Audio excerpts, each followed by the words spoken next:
Welcome to மாயா பஜார். இன்றைக்கு நாம் பார்க்கும் ரெசிபி ரவா தோசை. 3/4 கப் ரவை எடுத்திருக்கேன். இதை பவுலில் போட்டு நிறையா தண்ணி ஊற்றிடணும். 2 கப்பு தண்ணி ஊற்றிருக்கேன். 1 மணி நேரம் ஊறணும். ஊறின விட்டு மற்ற இன்க்ரீடியன்ஸை சேர்த்திக்குவோம். 1 மணி நேரம் ரவை ஊறிடுச்சு.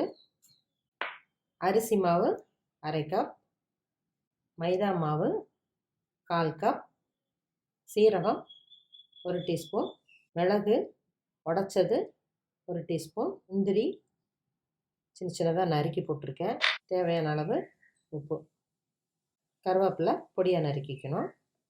இதை நல்லா மிக்ஸ் பண்ணிக்கலாம்.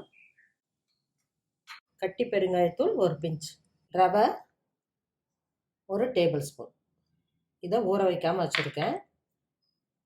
இதையும் போட்டு நல்லா தண்ணியாட்ட மிக்ஸ் பண்ணிக்கணும். இந்த பதத்தில் இருக்கணும். அப்போ தான் நமக்கு லேசாக வரும் ரவா தோசை. பச்சை மிளகா பொடியாக நறுக்கினது கொஞ்சம். இது ஆப்ஷனல் தான். ரவா தோசைக்கு தேங்காய் சட்னி பெஸ்ட்டு காம்பினேஷன். அதுக்கு தேங்காய் 3 டேபிள் ஸ்பூன். இதை ட்ரையாக அரைச்சிட்டு பொட்டுக்கடலை 1/2 டேபிள் ஸ்பூன், பச்சை மிளகா 1, இஞ்சி சிறிய துண்டு, கருவேப்பிலை கொஞ்சம், தேவையான அளவு கல்லுப்பு, தண்ணி இல்லாமல் அரைச்சிட்டு அப்புறம் கொஞ்சமாக தண்ணி ஊற்றி கெட்டியாக அரைப்போம். தேங்காய் சட்னி கெட்டியாக அரைச்சாச்சு. தாளிக்கிறதுனால கடுகு போட்டு தாளிச்சிக்கலாம். தோசைக்கல் சூடாயிருச்சு. இதில் நல்லெண்ணெய் ஒரு 1/2 டீஸ்பூனை தடவிக்கலாம். அப்போ நம்ம கொட்டாமல் வரும். நல்லா கல் காயணும். இந்த மாவை ஒவ்வொரு தடவையும் நம்ம கலக்கி விட்டு தான் ஊற்றணும், இல்லாட்டி அடியில் ரவை நின்றுக்கும்.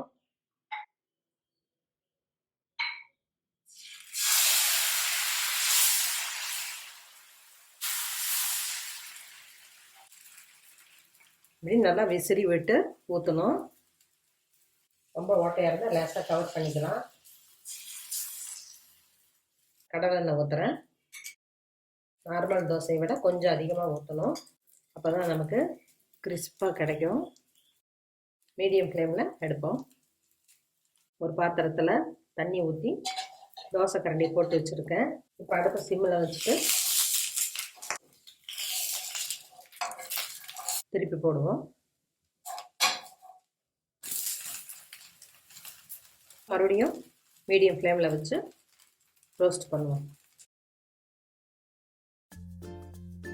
ரவா தோசை ரெடி ஆயிடுச்சு. குழந்தைங்களுக்கு வித்தியாசமாக இருக்கும். செஞ்சு பாருங்கள், சாப்பிட்டு பாருங்கள். தேங்க்யூ.